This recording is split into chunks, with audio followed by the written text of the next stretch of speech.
Good morning, students. So we discussed about damped oscillations, and we say that when amplitude of oscillations decreases exponentially with respect to time, then it is called damped oscillations. Okay तो उसमें हमने जो amplitude decide किया था वो exponentially decrease होता था, तो वो amplitude A dash is equal to A. वो इक्वेशन क्या था?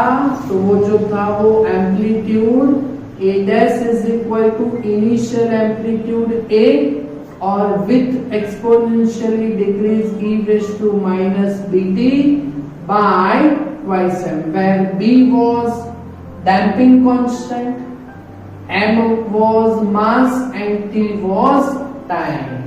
ओके, और वैसे का वैसे ही हमने टॉपिक नोट में दिखाया था कि जो एनर्जी है, टोटल एनर्जी, मैकेनिकल एनर्जी, वो जो एनर्जी है वो भी डिक्रीज होती है, तो वो E dash is equal to E into exponentially decrease minus bt by twice m की जगह पे m था। ओके, तो ये जो टॉपिक है इसके बेस हमारे पास एक न्यूमेरिकल है for damped oscillator, last illustration number 10। Okay, तो चलो देखते हैं ये टॉपिक। फाइन, तो for damped oscillator mass of block is 200 gram. Okay, तो पहला डेटा है m is equal to mass 200 gram, but वो केजी में कन्वर्ट होना चाहिए, तो that is divide by 1000। Okay, तो it will be 0.2 kg, 200 divide by 1000। Okay, next damp spring constant, force constant K, उसका वैल्यू है 90 न्यूटन पर metre. Okay, and damping constant भी आपको यहाँ पे दिया गया हुआ है, damping constant B, that is equal to 40 gram पर सेकेंड है, बट ये ग्राम को वापस हमें किलोग्राम में कन्वर्ट करना पड़ेगा। ओके, तो 40 डिवाइड बाय 1000 वापस करेंगे, तो that you will have 0.04 kg पर सेकेंड होगा ये। फाइन, तो अभी इसके बेस हमारे पास 3 क्वेश्चंस हैं। ओके, टेक्स्ट में जो मेथड है वो थोड़ा अलग और डायरेक्ट मेथड है। ओके, वो आपको थोड़ा समझ में नहीं आएगा, इसीलिए हम अपने मेथड से करते हैं। तो फर्स्ट क्वेश्चन में हमें क्या फाइंड करना है? Time period of oscillations find करना है। तो periodic time for simple harmonic motion हमने फोर्स लॉ में देखा था ना, capital T is equal to twice pi root m by k, that is period of oscillation। देखो पाई m और k का वैल्यू है ना हमारे पास।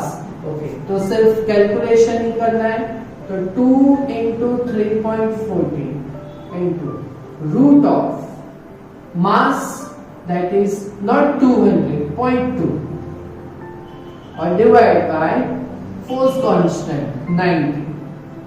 ओके, तो यहाँ पे 6.28, और इसका जो भी आंसर आएगा, ओके, यहाँ पे इसका जो भी आंसर आएगा तो वो यहाँ पे प्लेस करेंगे अब, बराबर है। ओके, चलो, तो यहाँ पे ये वैल्यू अगर हम प्लेस करते हैं तो कितना होता है, चलो देखते हैं। Okay, spring constant K 90 newton पर मीटर। ओके, तो 0.2 डिवाइड बाय 90 करेंगे, तो 0.2 divide by 90 you will have 2.22 into 10 raised to minus 3, so it will be 0.002.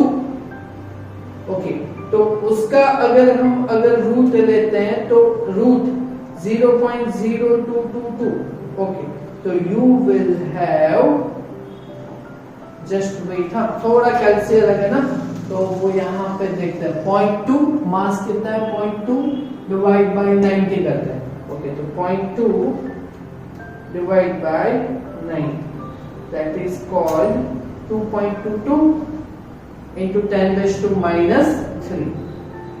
okay, so that is called 0.0022. Okay, और इसका अगर हमें रूट लेंगे तो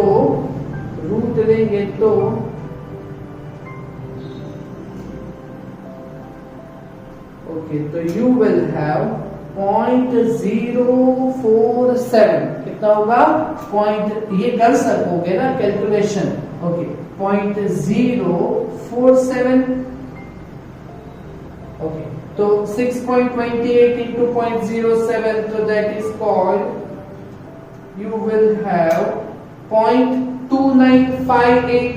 okay, so that is called 0.29, so that is 0.3, so that is time period of oscillation होगा ये. Clear, समझ में आया? ओके, चलो अभी next, time taken for amplitude. Question number 2, time taken for amplitude to drop to its half of its initial value. हमें time find करना है, that is small t, but किसके लिए? एम्पलीट्यूड जब इनिशियल वैल्यू से half हो जाए. Okay, तो amplitude for damped oscillation is given by this equation. Okay, तो हमें एम्पलीट्यूड कितना लेना है? जितना भी पहले है उससे आधा. तो initial value of amplitude is a, तो a डैश की जगह पे हम कितना लिखेंगे?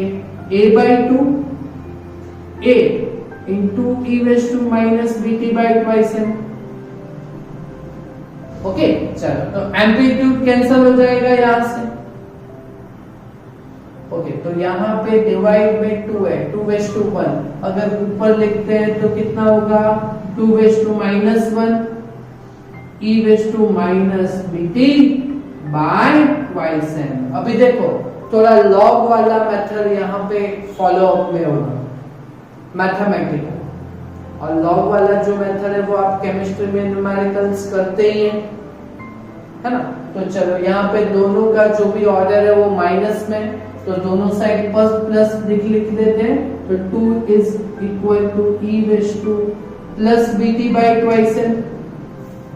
ओके, चलो दोनों साइड पे नेचुरल लॉग लेते हैं, लाग्रांजे लॉग वाला. ओके, तो taking both this side natural log, तो natural log of 2 is equal to, okay, ये जो लॉग लेते हैं तो यहाँ पे आएगा लॉग ई, और जो भी ऑर्डर रहता है वो आगे मल्टीप्लाई होता है. ओके, तो दैट इज bt/2m.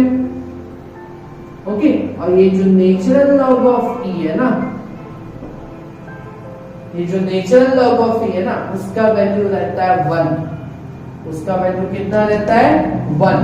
ओके, तो यहाँ पे क्या होगा? Natural log of 2 is equal to bt/2m. Okay, चलो तो यहां से हमें किसका वैल्यू फाइंड करना है? Time. Okay, so t is equal to given by 2m/b into natural log of 2. बराबर है?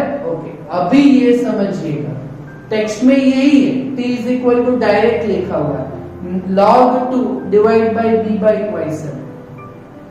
हाँ, तो ये वही हो गया, डायरेक्ट लिखा है, प्रूव किया हमने. ओके, चलो यहां से वैल्यू प्लेस करते हैं. तो 2 मास कितना है? दैट इज 0.2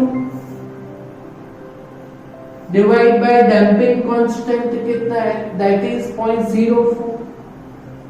ओके, और ये जो नेचुरल लॉग है ना, उसको अगर हमें लॉग में कन्वर्ट करना है तो एक वैल्यू मल्टीप्लाई करते हैं, दैट इज 2.303 इंटू लॉग 2 होगा. ये केमिस्ट्री में कैलकुलेशन में आया ना लॉग वाली मेथड। ओके चलो, तो फिर t इज इक्वल, अच्छा इसका मल्टीप्लिकेशन आप करोगे तो 2 into 0.2 that is 0.4, 0.4 divide by 0.04, तो इसका तो आंसर कितना आएगा, दैट इज 10। ओके, और ये जो अंदर है वो 2.303 इंटू log 2 का वैल्यू दैट इज 0.3010। ओके, तो ये सब अगर मल्टीप्लाई करते हैं तो 10 into 0.3010 into 2.303, then you will have 6.9320. Okay, so t is equal to given by 6.93 इतना सेकेंड। बोलो समझ में आया ये? क्लियर? ओके, तो क्वेश्चन सी भी सेम मेथड से ही करना है, बट एनर्जी के इक्वेशन के हिसाब से। ओके चलो, तो time taken for mechanical energy to drop its half of its initial value.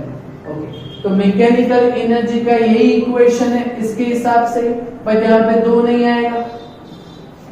Okay, अभी एनर्जी ई डैश वो कितना लेना है, half of its initial value, that e by 2, that is e into e raise to minus b t by twice M.